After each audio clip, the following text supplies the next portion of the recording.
Hello Rovers. Well, today is February 27th, and that's an important day because it's the day before February 28th. Why is that important? Well, it's my wedding anniversary, and Mrs. Rover and I have been married for 22 years this February 28th. In that time, we have had five major moves. Some of those moves have been cross-country, some of them have been from a little island to the mainland. None of them were easy because we always do our moves ourselves, so we end up having to box everything up.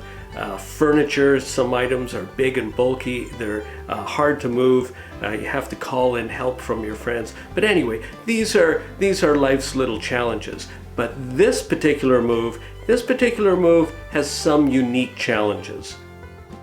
For those of you new to the channel, my wife and I are building a homestead from the ground up. And while we're doing that, we'll be living in this little 12 by 12 room while we build the homestead home and the barn and all the other infrastructure that goes into the building of a homestead from the ground up.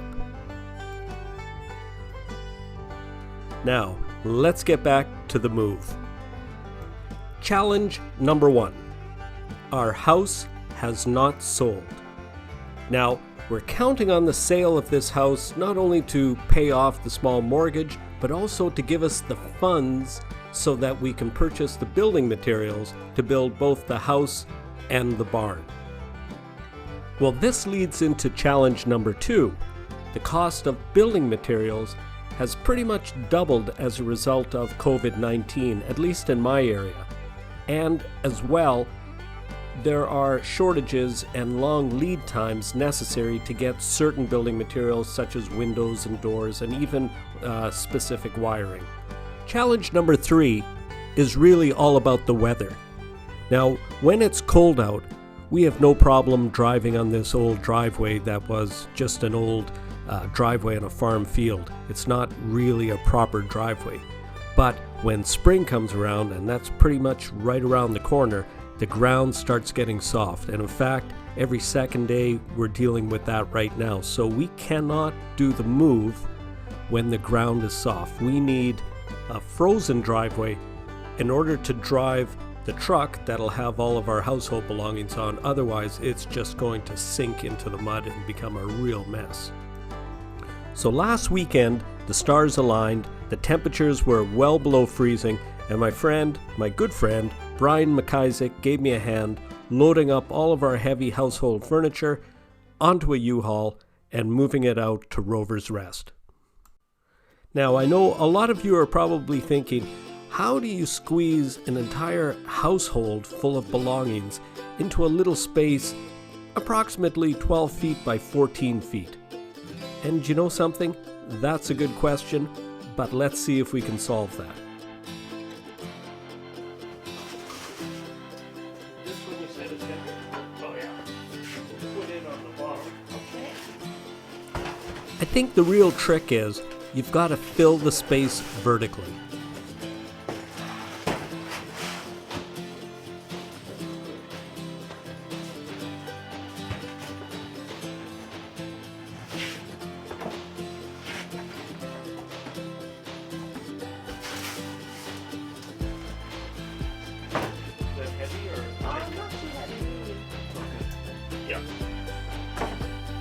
So last weekend, I rented a U-Haul, and with the help of my good friend Brian McIsaac, we went to my house in Summerside and we loaded it up with all of the heavy items, you know, the sofa, the bookcase, all of the big things.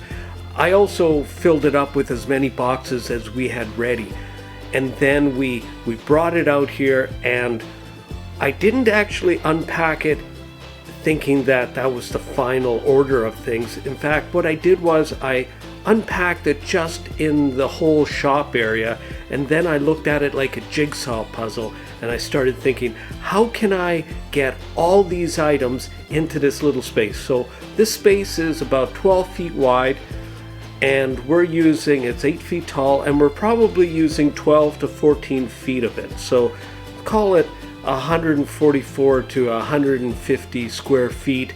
That's what we're using to store household belongings. Now, if you just lay everything flat, of course, you're going to need more space than a shop has. But by stacking everything and looking at it and taking a little bit of time, you can squeeze a lot of stuff into a little space.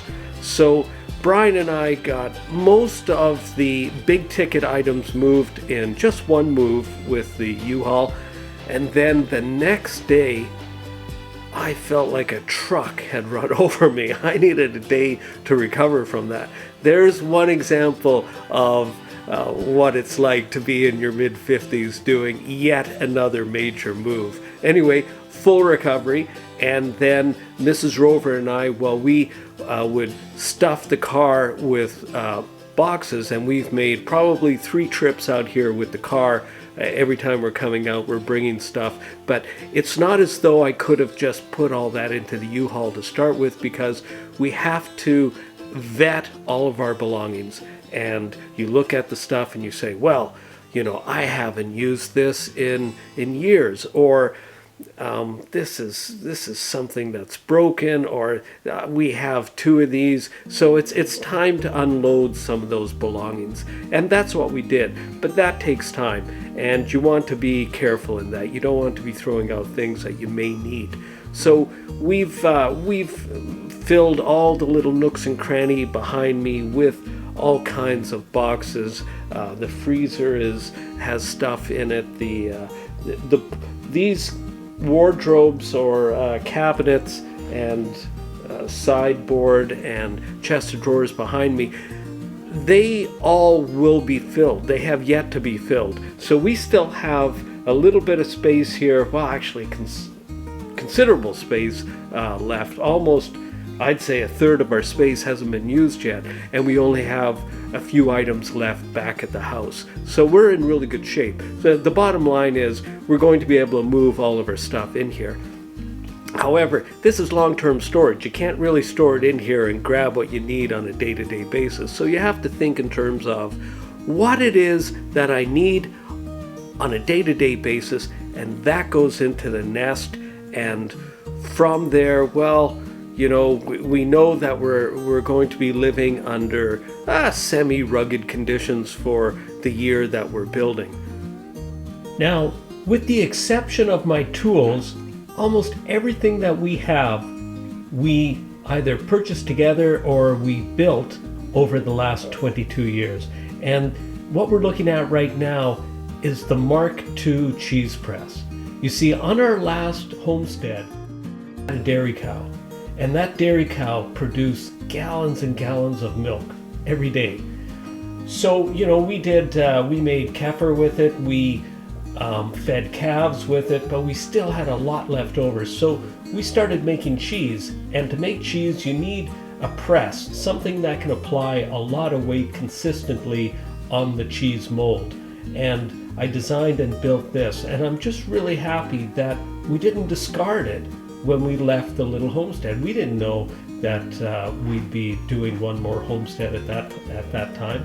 Now, we don't plan on getting another dairy cow, but I do plan on getting some milk and making cheese.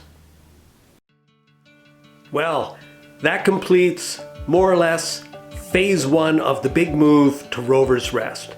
Now, over the last week while we were doing this, it was actually a very, very pleasant experience for me, because it was also a trip down memory lane. It was a trip down memory lane over the past 22 years, and in that time, all the things that we've collected, most of them have a story about them. For example, a lot of the furniture that I've built for us came from wood that we harvested on our first homestead on Mudge Island on the west coast of Canada. And we had a local sawyer come in and he quarter sawed the lumber for me, which is a special technique I had him do, and that just makes the lumber really stable, and it really has a really nice look about it as well. So when I think about the chairs, for example, they're not just functional, but they have a story. And from our perspective, they're actually quite aesthetically pleasing. Now, the best way to help Rover's Rest, of course, is to subscribe, and share our videos on your social media. Don't forget to hit that like button. So until next time, thanks for watching.